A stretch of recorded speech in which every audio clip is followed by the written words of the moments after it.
Back to another coffee hour podcast. I guess this is a podcast doing live streams every single day.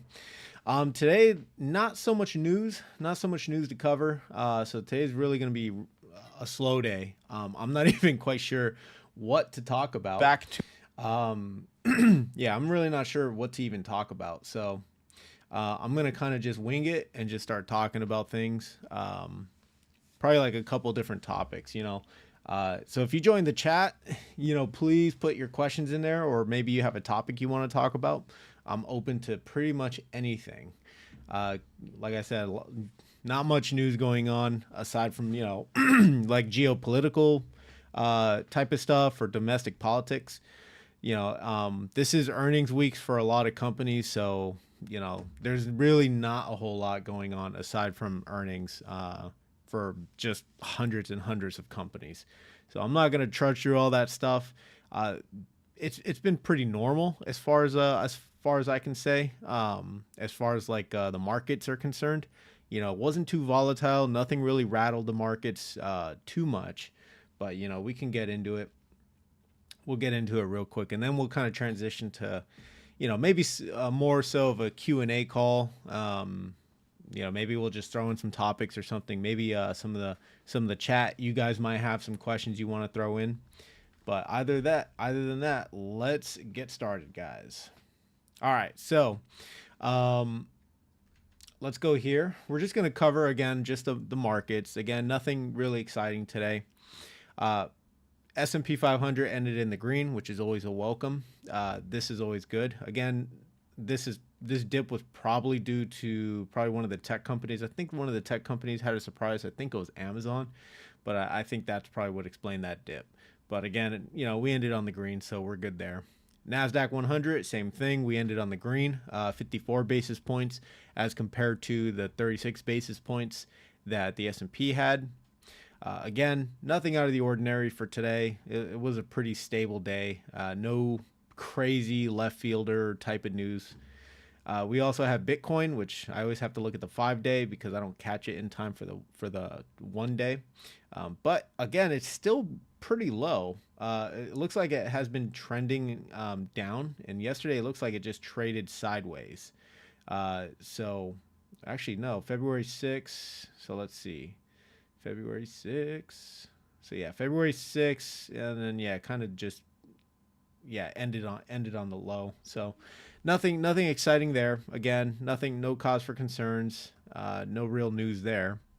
For gold, same thing. Gold ended actually ended negative 27 basis points. But again, we look at this dip, and it was probably because of the overblown, tariff fears. I predict that China and the United States are going to work something out to avoid a trade war.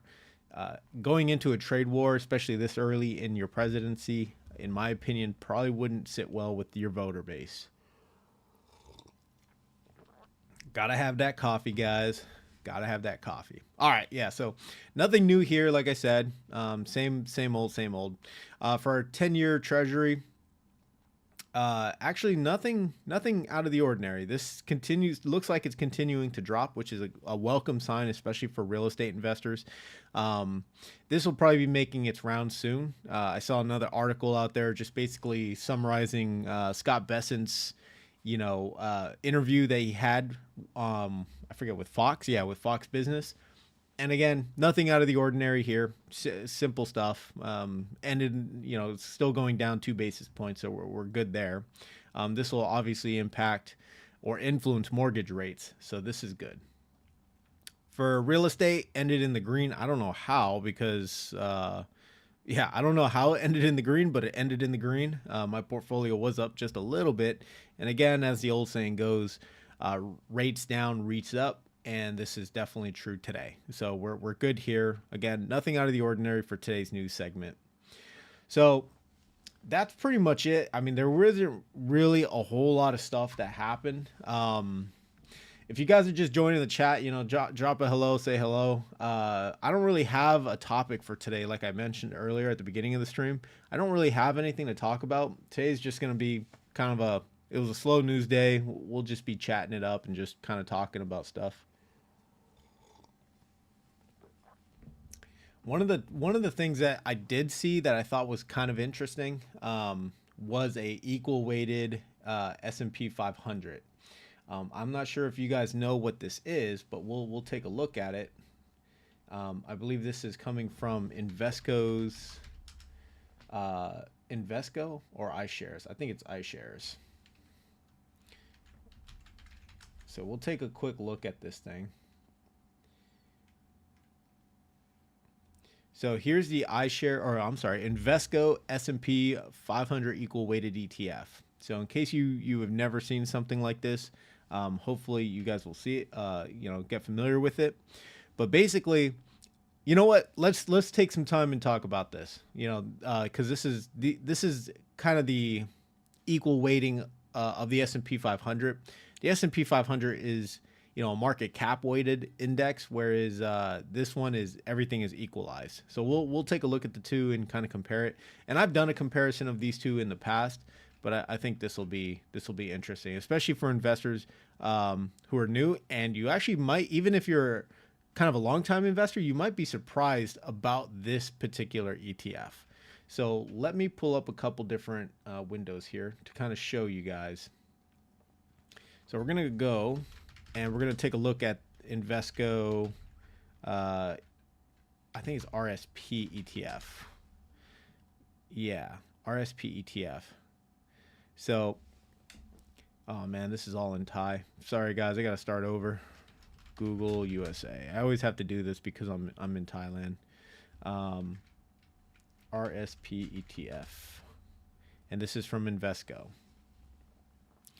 So let's look at this, and just for kicks and giggles, we're also going to look at Vanguard's VOO, because that is kind of the gold standard when we talk about index funds.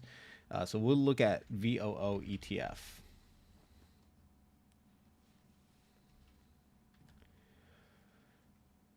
So what we want to know here is not only the portfolio composition, but we want to know the weightings.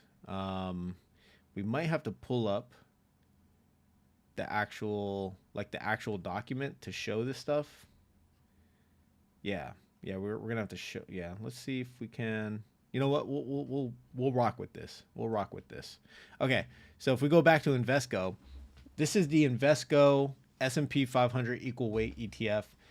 There is some chatter out there. I saw an article or two. Nothing really like newsworthy, but I saw an article out there basically saying that this new year we're running into, everything's at all-time highs. A lot of companies are starting to, especially the big tech companies are starting to pull back and correct.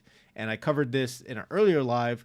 Basically, there was a wealth management fund that was saying, I think it was Citigroup. They were basically saying that there's going to be an outflow from tech into more like discretionary or consumer staple type of companies, defensive companies, right? And we can sort of see that, but not really. I mean, I'm not of that thesis. I don't believe in that thesis whatsoever. But I mean, yeah, I mean, if you look at it, we're pretty much hitting all-time highs like every other day, right? So people are saying, we're going to go back. Ah, man, I hate how I keep, hold on a second. Yeah, S&P 500. There we go. Okay. Yeah. So, I mean, we just keep hitting all-time highs like every other day. And they're under the belief that there's going to be a pretty decent pullback from tech, which is obviously going to drop the S&P 500 because it's a market cap weighted index that has a good portion allocated to technology. So they're saying or advocating that you should go into kind of like consumer discretionary or maybe consumer staples or defensive stocks. That would be like this energy stocks, financials, healthcare. Kind of move away from technology as a whole. So what the interesting thing about this one is that it just equal weights across the entire board. Whereas this one you see consumer discretionary, 11%, but you have information technology at 32%. 32% of this index. That's a lot. is basically allocated straight to technology stocks like Google, Amazon, Nvidia, Tesla, those types of companies. Basically, the Magnificent Seven make up a majority of this. So they were saying, move out of there, but there's another ETF that basically weights everything the same. So here you see everything has like kind of different weightings.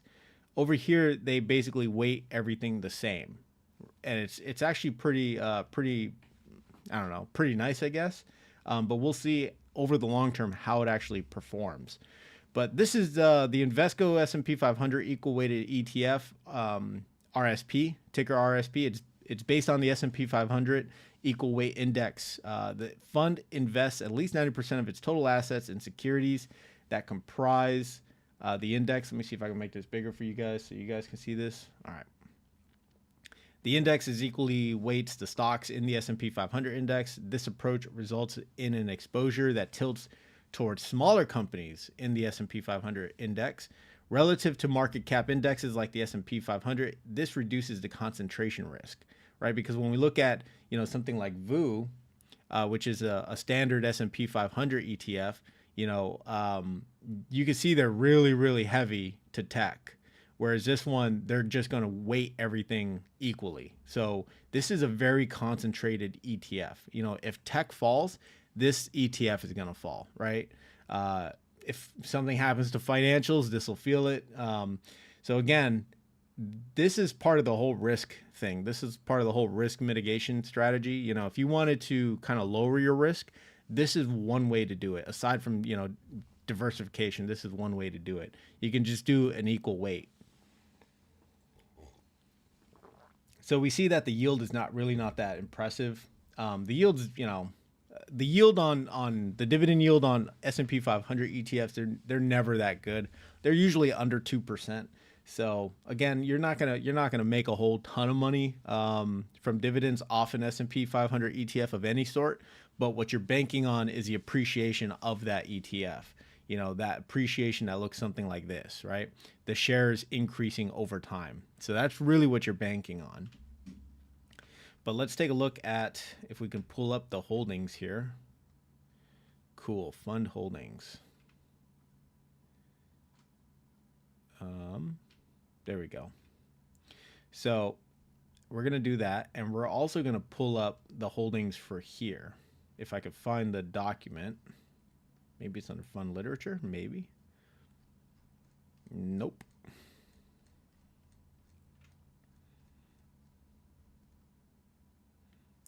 Man, yeah, come on, Vanguard. You're really disappointing me today. Portfolio composition. Yep. Oh, no, that's... this is so disappointing.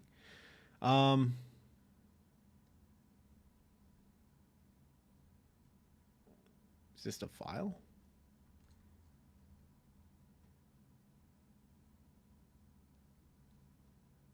View the PCF for this. All right, accept. Oh, this is a terrible website. Other ETFs you can kind of just download. Let's go to SPY. All right, let's go to SPY. I don't want to waste your guys' time. ETF. So this is the Spider, same thing, same exact thing. Hopefully we can download the holdings from here.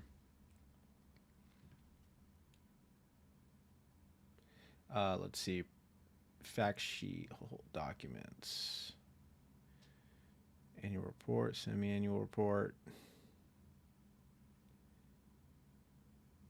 Man, why is it so hard to find like the damn companies? Like, this is ridiculous.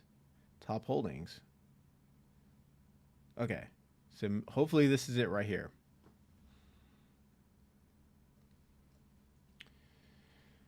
Well, let's see. Nope, can't save it there. Save it there. Let's see if we can pull it up.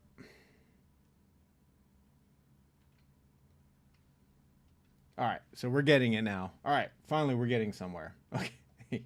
All right, finally we're getting somewhere. Boom. All right, here's the holdings, okay? This is the holdings for this S&P 500 ETF, all right? We don't have to worry about any of this stuff. So we can just go ahead and delete those. Well, maybe not. Okay, so we can just go ahead and delete those. So actually, I need those. Yeah, we need those weightings. Let's see. Yeah, so we don't need these and we don't need these. We can delete all this. All right. So you can see in this S&P 500 index fund, they have, their weighting percentages. Let's see if we can make these into percents. Boom. That's not going to work. Okay. All right. Guess not. Okay. So Apple, you see they have 6.8% weighting to Apple. For Microsoft, they have a 5.97%. For NVIDIA, they have a 5.9. They do this all the way down for the 500 largest companies in the United States that make up this ETF, right? So there's 500 different companies in this thing, right? There's companies in here I'm sure you guys recognize.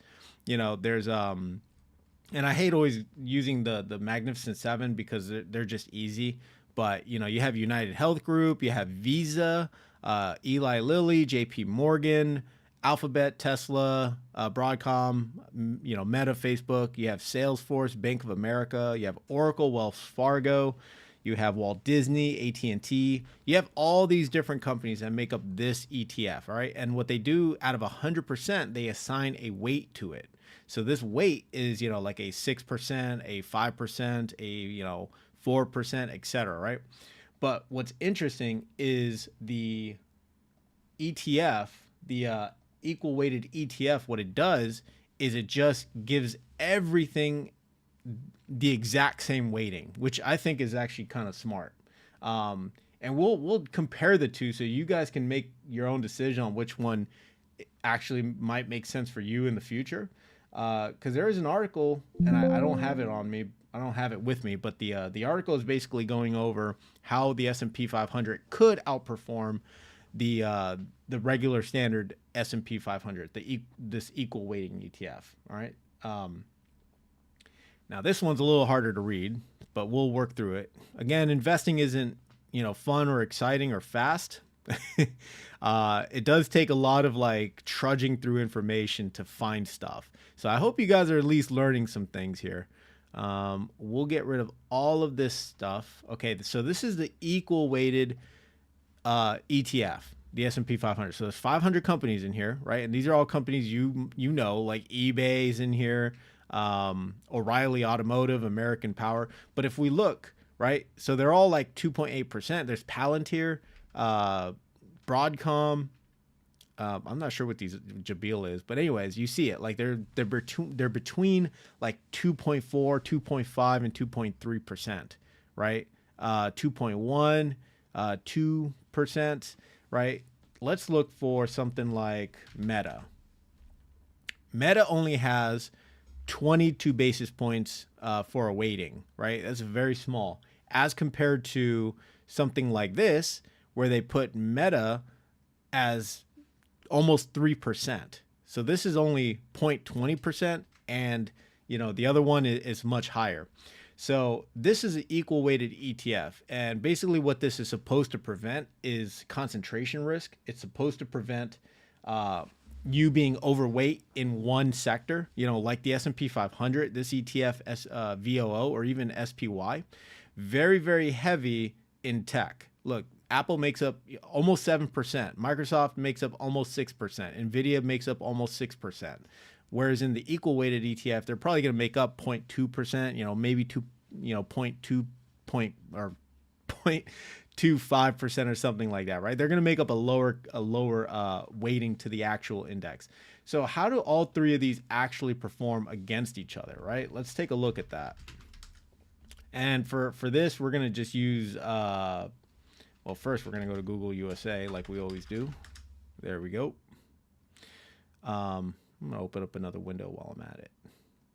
Okay, so we're going to do Portfolio Visualizer.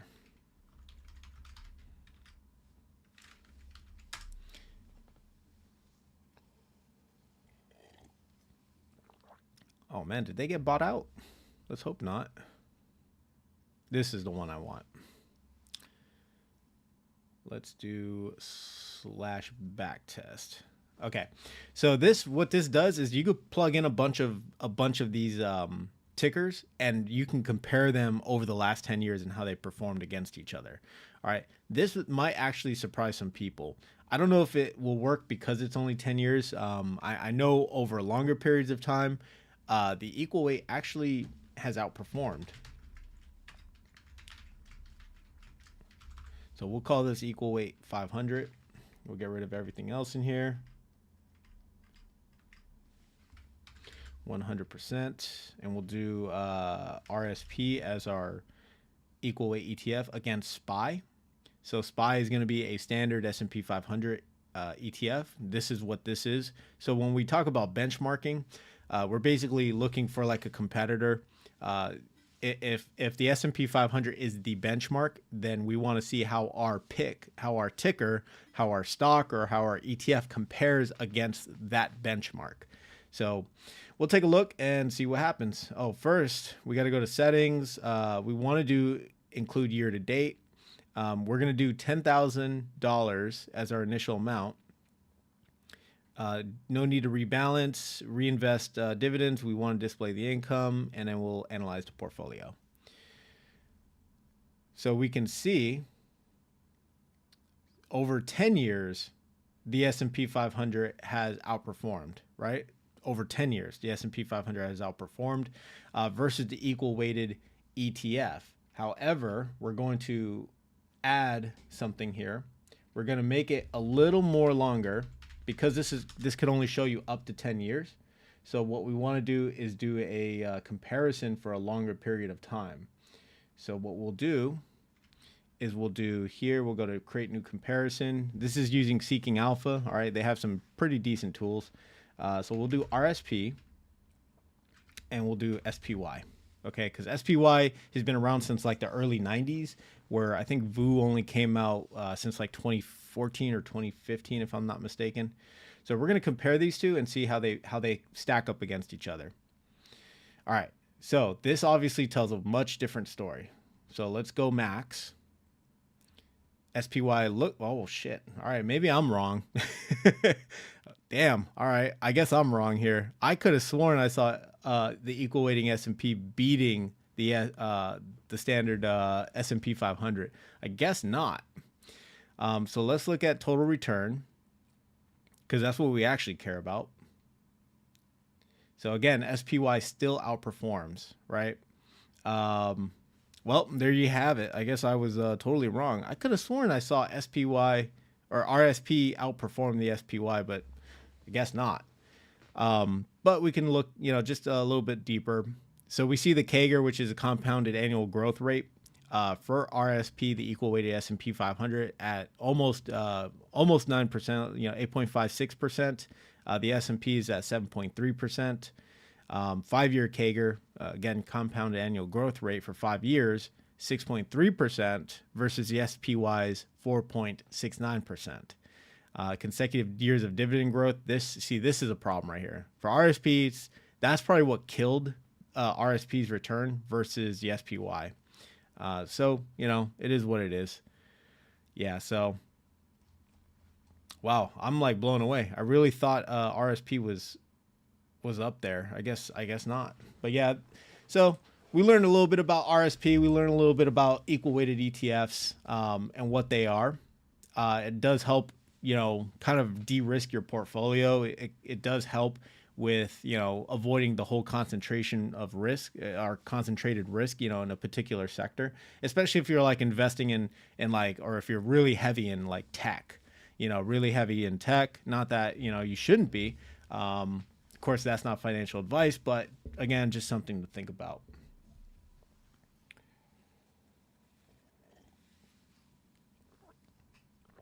Yeah, so slow news days, guys. A slow news day. Not a whole lot here.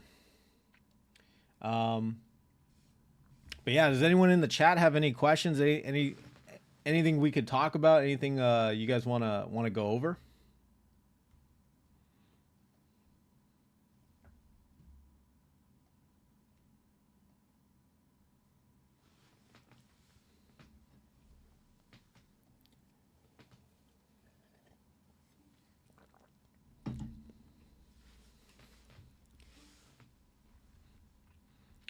So one thing I guess that I'm looking at right now is I am looking at another ETF that just came out, and I wanted to, you know what, we'll take a look here.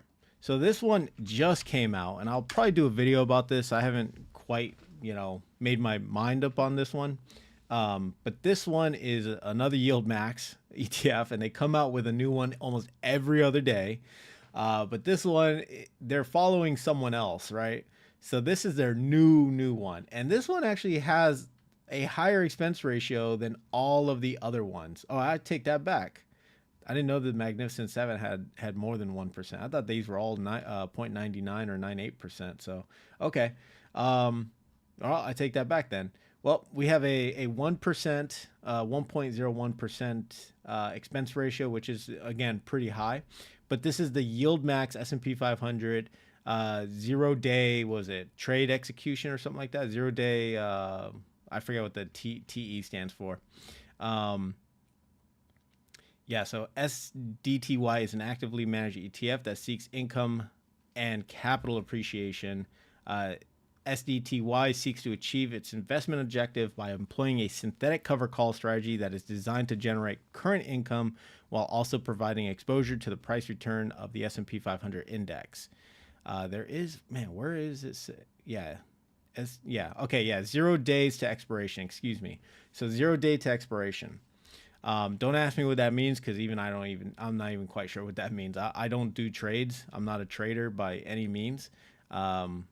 But if I was going to, want to open up my portfolio to trading exposure to generate income, I would definitely go with an ETF, just because I'm not that intelligent enough to do trading. It's just not something I've been interested in. But the interesting thing about this is that they are kind of following another very popular ETF provider out there. And this one is called Roundhill. Yeah, Roundhill. There it goes. Roundhill. There it goes. So they're really copying these guys right here. Because I don't know of any other 0 day trade execution or trade expire. Was it trade expiring? Yeah. 0 days to expiration, 0 day to expiration ETFs other than this one. Like, I know this one has like a pretty hardcore following. So I was just curious, when they came out with this one, I was like, oh, I guess they're finally starting to copy Roundhill, with some of theirs. So Roundhill has their own QDTE Innovation 100 ODTE cover call strategy ETF. And again, basically this is going to be providing you weekly income. If you decide to go with it, the distribution rate's about 25%, 24.55%. If you guys can see that. Yeah, there it goes. 24.55%. So not bad. But yeah, this one's also seeking, weekly income. So this, for some could be outstanding.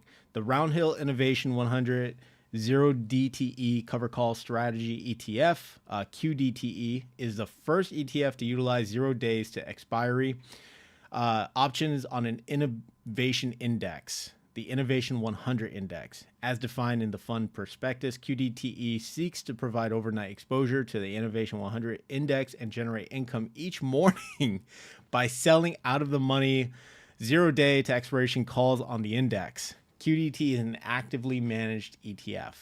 Like, this is really crazy that they're doing this every single day. They do weekly distributions. The income potential, QDTE seeks to generate income through a cover call strategy on the Innovation 100 Index, and they want to harness volatility.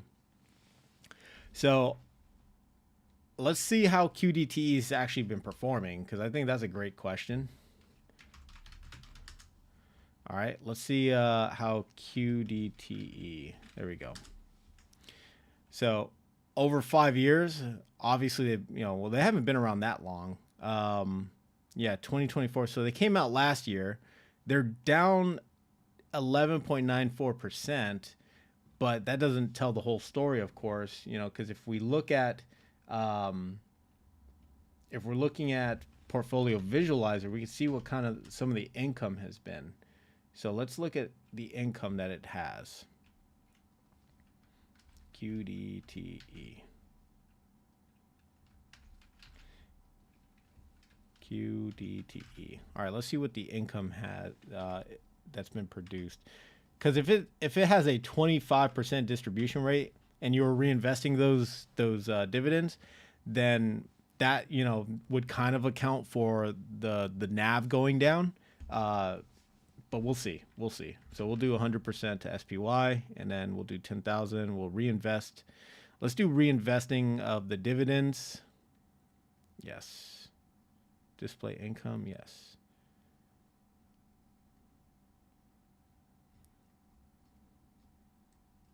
Whoa. What's this all about? Well, anyways, QDTE for the last year. What? No. Settings.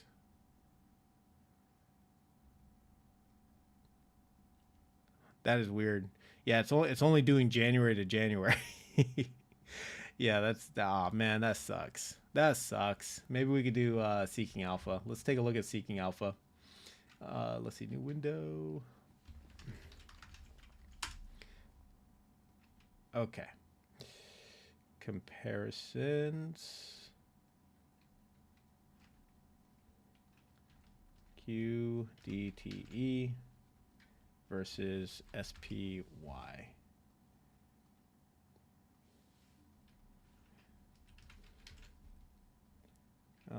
SPY. Come on. There we go. All right, we're going to compare these two. All right, so let's see what this looks like. Obviously not that good, right? Not that good. But let's look at the total return and see what that looks like now. Much different story, right? A much different story. That's with that 25% distribution rate. So, when we talk about compounding returns, that's exactly what this was doing. And this was almost staying exactly in line with the S&P 500 while providing you dividend income. So that's interesting to see this. It's actually almost in alignment with all of this. So that's that's really cool. Might be something worthwhile to look into. But yeah, YieldMax is coming out with that. It looks like it already came out with that. It's got a NAV, net assets under management, of $50. So who wants to be the first people to start putting their money in there? Yeah, it just came out too, like 2 days ago. Well, 2 days ago my time. The investment objective, SDTY's primary investment objective is to seek current income. Secondary investment objective is to seek exposure to the price return of the index, subject to a limit on potential investment gains, right? Because when they're doing a cover call strategy, they can make money on the premium, but anything after that is kind of left up to chance, because if the price of the index goes up past the premium or past the strike price or whatever it is that they're doing, they're not going to be able to capture those gains, right? They won't be able to capture those gains. I know that's a lot to kind of like take in or to explain. I do have a whole video on that. Maybe I'll put it somewhere down in the description or something of this live later on. But yeah, let's see. Yeah, this is the newest ETF that just came out. Again, it's probably not something I gotta wait and see how this is going to perform, because if this is going to perform anything like QDTE, one is going to underperform the S&P 500, especially if you're just reinvesting the dividend. But on the flip side, it's like if you also need a lot of money to kind of start with something like this. You really do. Like, you're not going to start this with $100 and really make anything meaningful. You would have to dump like probably a couple $1,000s into this, and then really just let it compound over time, and then you could start probably thinking about taking the distributions and using it to buy other things. But outside of that, no, I wouldn't really.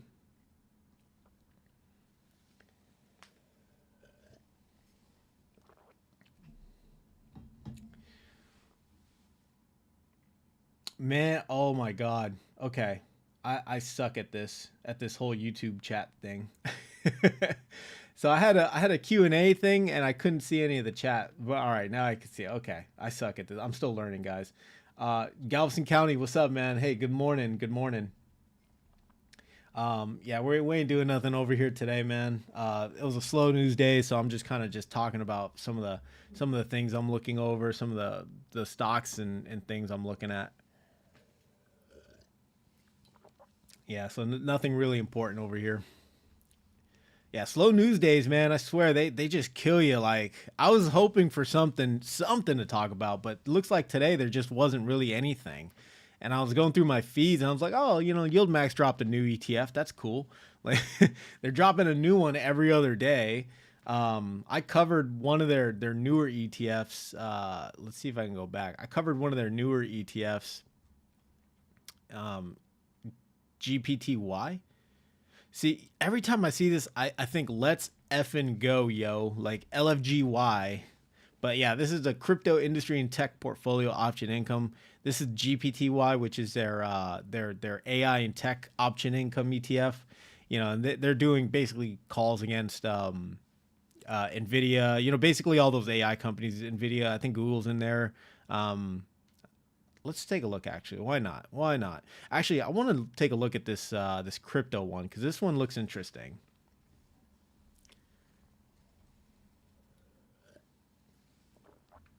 Oh, come on. Internet's so bad today.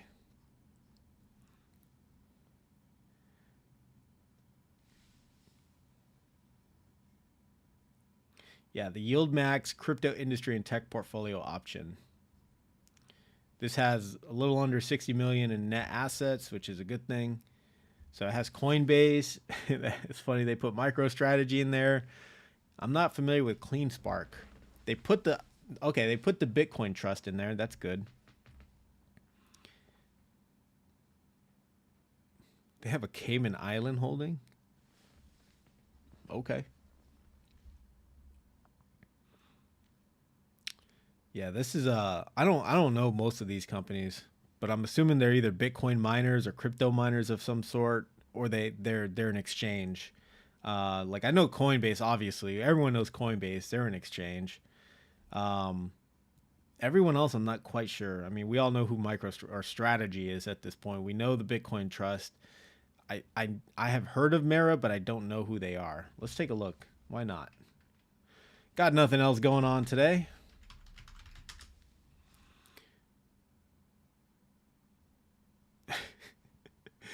Ah, oh, I love it. Leveraging digital asset compute to support the energy transformation. It takes a lot of electricity to make these digital assets. Is a global leader in digital asset compute that develops and deploys innovative technologies to build more sustainable and inclusive future.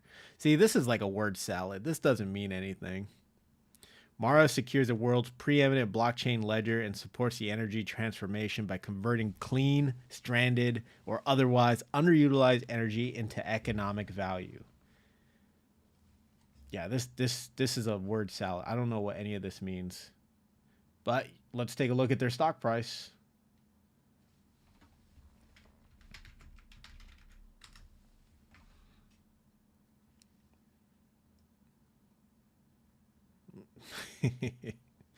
All right, so they've only been around for a couple of years. They haven't been around that long. Yep, this is the hype. This is all the hype, and then they all went down. Yeah, so and then let's see how they've done over the last year in the red. Yeah, this is just a word salad. What they have, nothing extravagant there. Nothing extravagant there.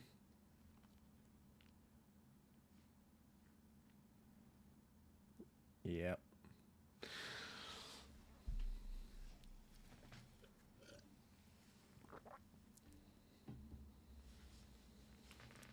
Let's see what else.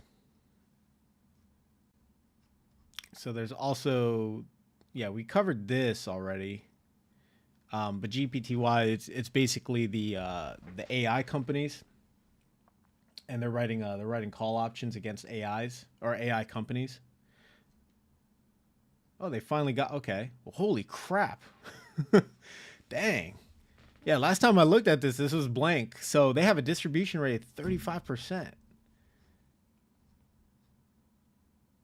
Oh, wow. It still has my freaking highlights. That's cool. 20 million in assets. Yeah, so C3, they have C3, they have Nvidia, they have Palantir, they have Meta, Apple, Snowflake, Broadcom, Microsoft, Alphabet, and I think they have a couple more holdings in here too. I saw QQQ last time I looked at this, um, but yeah, they have a few other holdings. But yeah, these are the top 10, and these are AI companies that we pretty much know. I wouldn't be surprised. I know I saw Oracle in there somewhere. So again, just yeah, it's just another high yield income ETF coming out of Yield Max, coming out of new ETFs are coming out of Yield Max almost daily.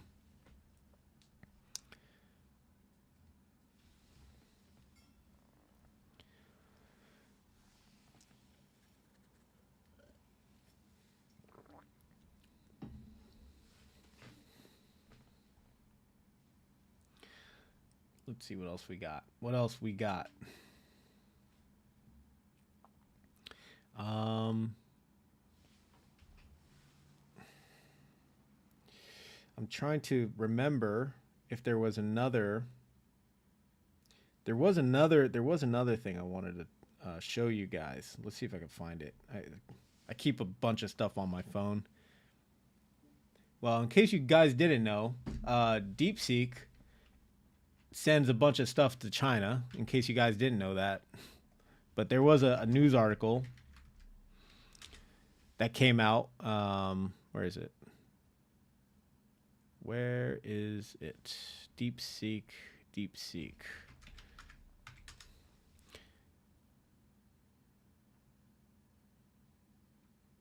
No, where is it? CNBC.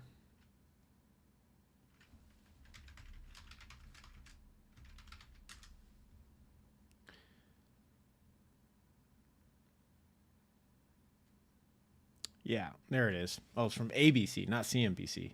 Yeah. So I didn't cover this. I was going to cover this in a segment today, but I was like, we're kind of over the whole DeepSeek AI thing, but this is just another article. In case any of you guys signed up for this website, just know, I don't know how iffy it is or how much you care, but and I kind of already saw this because any product from China, any software product, all their stuff goes directly to the Chinese government.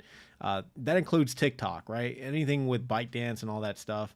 I mean, I use CapCut, so they already got my info, right?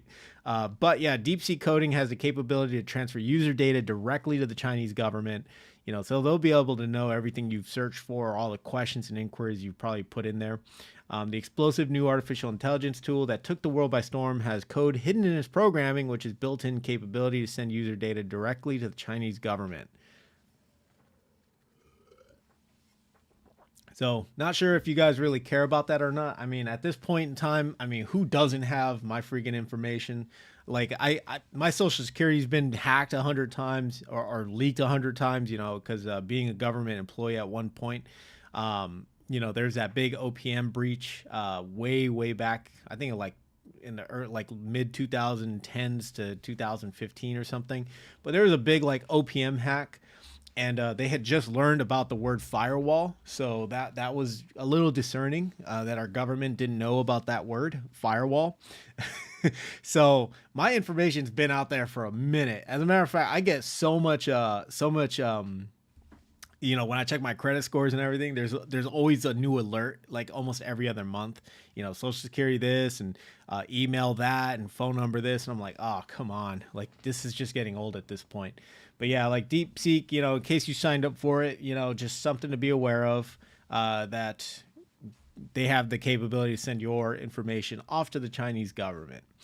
Um, but that's any software that comes out of China. Really, that's any software. They're really playing the long game as far as collecting data.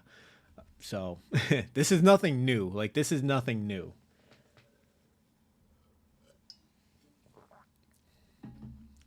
But yeah, that was pretty much it. I think for as far as like a news segment of any sort, there was something else interesting that came out. In case anyone really cares about AI or continuing with AI, uh, there was an article that came out about Google reversing its AI policy or AI ethics policy. So way back when, there was this big spout that happened at Google, and Google was basically saying like, because the military, the government, the U.S. government, the U.S. military were like, they wanted to they had an open contract out there, if I remember correctly, for just AI development for the military use. And Google, put a bid in, but then a bunch of their people basically signed a petition saying they don't want the company to do this, and there was a bunch of high level like resignations. One of Google's biggest things is do no evil, right? Do no evil or do no harm. It's one of those. So they were very adamant about not going through with this government contract, and so much so that they ended up creating their policy that says basically do no harm. Google updated public AI ethics policy removes its promise that it won't use the technology to pursue applications for weapons and surveillance. So, not what they basically removed this whole piece from their policy. So now Google, because they want to be competitive, they want to maintain their competitive edge against OpenAI, against Microsoft. They're now going to start accepting basically military contracts or government contracts for the pursuit of weapons and surveillance. Because if anyone could do it at that time, it was definitely Google. Google, I think, kind of fumbled the bag there, depending on how you look at it. But yeah, they definitely could have had a bigger competitive edge, over the other companies. But because they didn't want to, they didn't want to upset their employees, creating weapons and surveillance software and things like that. They chose against it.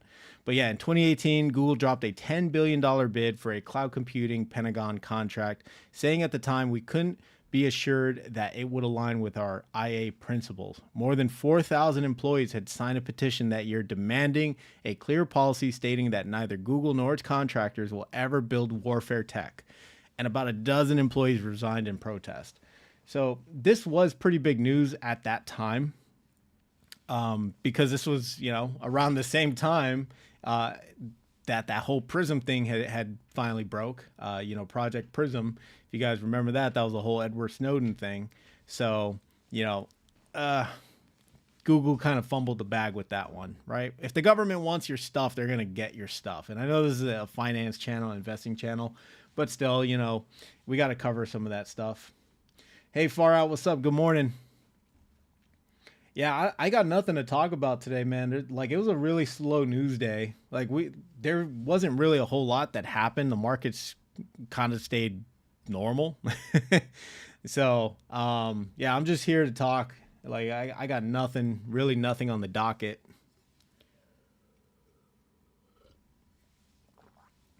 But yeah, we covered some Yield Max stuff, some new stuff that just came out because they just came out with their own, zero DTE, which is a 0 day to expiration cover call strategy ETF for Yield Max. So we just covered that one.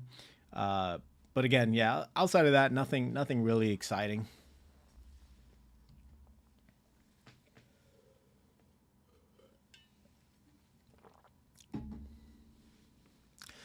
Yeah, I just covered pretty much everything that was on my radar for today. There wasn't really anything else exciting. Yeah, let's see. Yeah, that was pretty much it. That was all that there was on my feed. I mean, there's a bunch of real estate stuff that I got to go back and look at, especially for REITs. Um, but I don't think the whole REIT stuff is really that popular right now. So I won't really cover some of that. I really won't cover the REIT stuff right now. I could drone on about REITs, man. You guys already know I could drone on about real estate. Like I can go on and on about real estate. I think maybe one day, like what I'll do is talk about like maybe like an overarching topic. I mentioned this earlier, but like maybe an overarching topic, maybe like a question or something that like everyday investors would ask, or maybe new investors would ask. I think I'll cover something like that in the future. So far out aliens asked thoughts on Palantir. Excuse me. I was thinking about doing a deep dive on Palantir, and I might do a deep dive on Palantir as a video. Palantir is not really something I cover, but it is an interesting stock. It's an AI stock at this point, at this moment. They have a lot of defense contracts. I was looking at their news earlier today, actually. We could take a little deep. We could take a little dive in there. Why not? Palantir. Palantir. So interesting is that Palantir finding the damn investors page was like finding a needle in a haystack.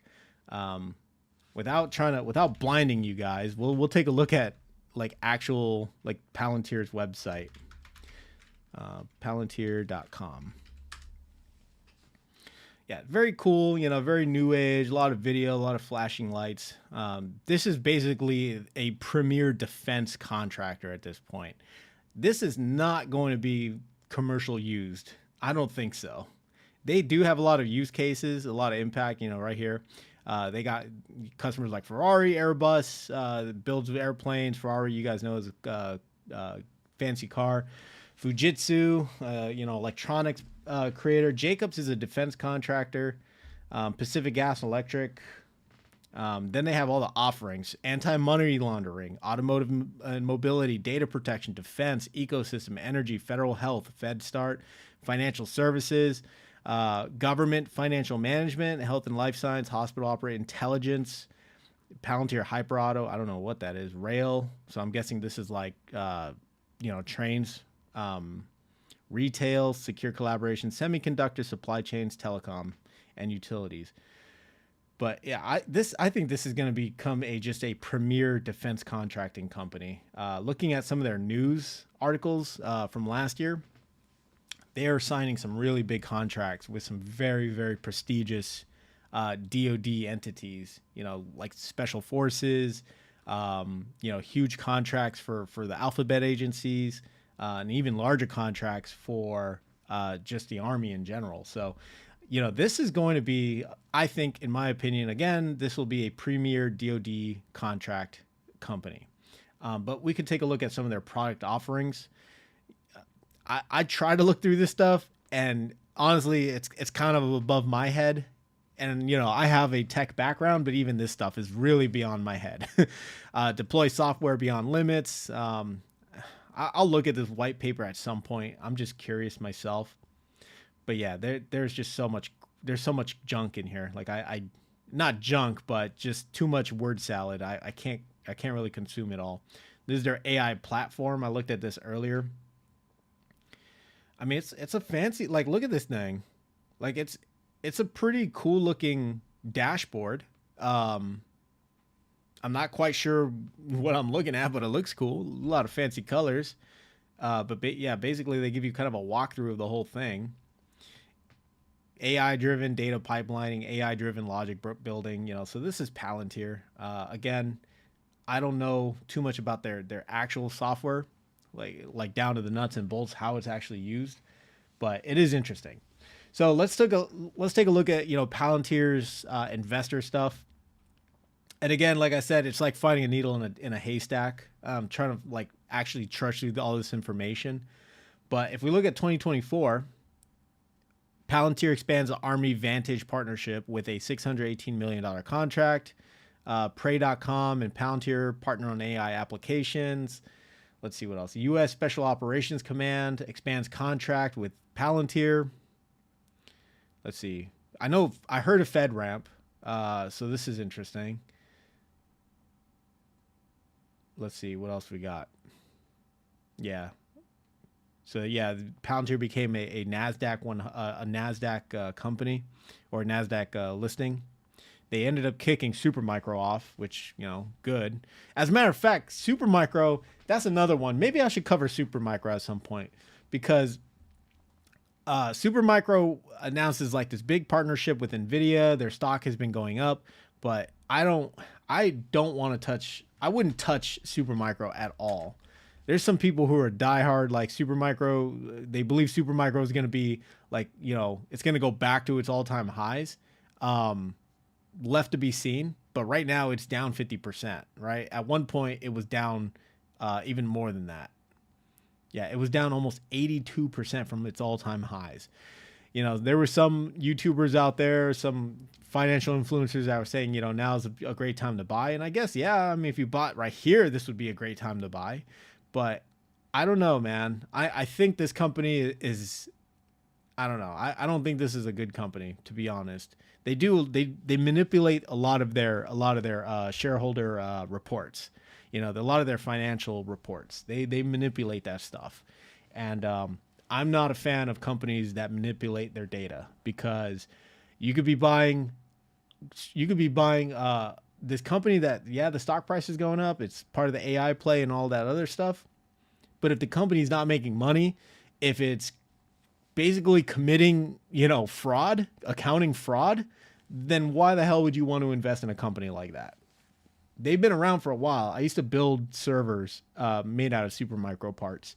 Supermicro, it is their actual hardware is pretty good. I'm not gonna lie. Like, their hardware is pretty good. They're used in a lot of servers. But I don't know. I just don't want to put my money in a company that's committing investor fraud. So anyways, back to Palantir. So yeah, I gotta go through this stuff. So the question is Palantir a great buy? I think it is a great buy if you're under the belief that, AI is here to stay. AI, the AI thesis that I keep talking about. Is Palantir a good company to invest into? I think so. But I'm not saying that you should go out and buy it. I'm saying you should probably do more due diligence on it. Caveat emptor, of course. But it looks like it's killing it, right? If we look at, let's see if we can pull it up. Earnings. See, it still hasn't been updated with the latest. But I mean, it's growing. It's killing it, right? Year over year, 30%, right? 100% year over year for net income. Yeah, it's just, by all metrics, this thing, Palantir is definitely killing it. And there was that whole new report that came out. Yeah, announces fourth quarter 2024 earnings, and they knocked it out of the park. They really knocked it out of the park. That's why their stock just went crazy. Earlier this week, I think, right? I think it was like earlier this week. Yeah, it jumped 20%, like in a single day. That's crazy. And then again, it's just another 7%. So I think this company is definitely something worthwhile to keep in the back pocket. Maybe do your own due diligence, of course, and see if it fits in your portfolio. But I would definitely consider Palantir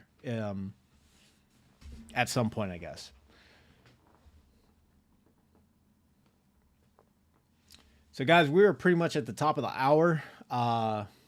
Slow news day. Slow news day. Not a whole lot going on. Hopefully tomorrow will be a little more eventful. If not, I will have a topic for us to talk about. I think I'll have a better topic for us to talk about, something to go into. But I appreciate you guys joining the live. Appreciate you guys joining the stream. As always, without you guys, the stream would not be a thing. So again, deep, heartfelt appreciation for you guys joining. So nothing else here for you guys. I will see you guys tomorrow in the next stream. So you guys have a great